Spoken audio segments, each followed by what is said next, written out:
Hello hello, నేను గీతను మాట్లాడుతున్నాను. చెప్పు గీత. అను కనపడిందా? అవును. పెళ్ళెక్కడా? రిజిస్టర్ ఆఫీసులోనా? రిజిస్టర్ ఆఫీస్లోనే. త్వరగా వచ్చేయండి. ఉంటాను.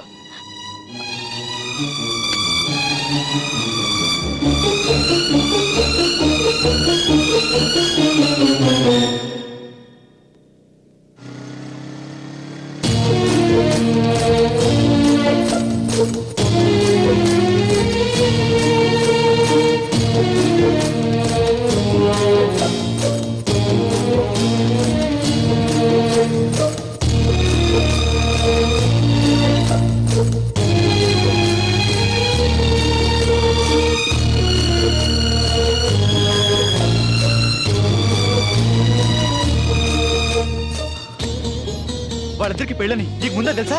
నాకు తెలీదు. ఇక్కడికి వచ్చాకే చెప్పారు అనుని పెళ్లి చేసుకుంటున్నానని. సరే వదిలేయండి, జరిగింది ఏదో జరిగింది. ఇంకా నాకు అదృష్టం లేదనుకుంటాను. రై, నువ్వేం మాట్లాడుకో. అటువంటిదే జరగకూడదు. నువ్వు పద.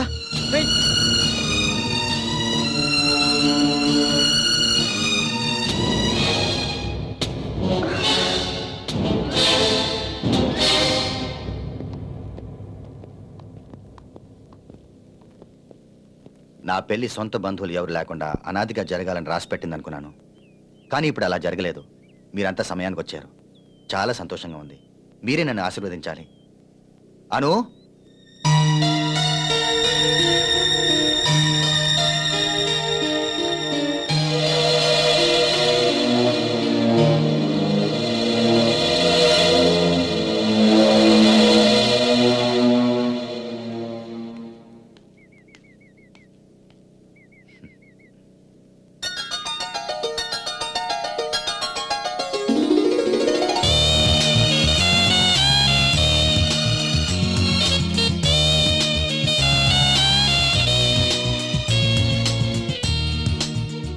ఈమె అనుప్రియ ఫ్రమ్ చెన్నై. ఈమెని నేను లవ్ చేశాను. ఈ విషయం ఇన్ని రోజులుగా మీకు చెప్పకుండా సస్పెన్స్కి ఎందుకు ఉంచానంటే, ఒక నిజమైన ఫ్రెండ్కి ఇంకొకరికి వ్యత్యాసం మీకు తెలియాలని. అలాంటి ఫ్రెండ్ గురించి ఆలోచించకుండా ఎవరెవరేదో వాగారని, మంచి చెడ్డల గురించి ఆలోచించకుండా మీకు మీరుగా డెసిషన్ తీసుకోవడం మంచిది కాదు. చెప్పుడు మాటలు విని ఒక మంచి స్నేహితుడిని పోగొట్టుకోకూడదు.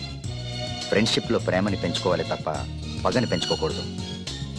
మీరు మాత్రం వేరే వాళ్ళ అక్కల్ని చెల్లెల్ని ప్రేమించవచ్చు, వాళ్ళతో తిరగచ్చు.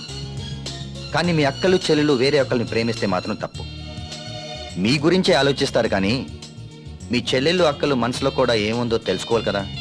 ఈ విషయం మీరు మర్చిపోతే ఎలా చెప్పండి?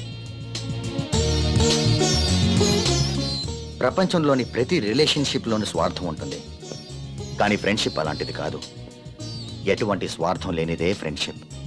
నిజమైన ఫ్రెండ్షిప్ దేవుడిచ్చిన వరం. ఆ వరం మీకు కలిగింది. దాన్ని చివరి వరకు కాపాడుకోవాల్సిన బాధ్యత మన మీద ఉంది. అను, శ్రీను,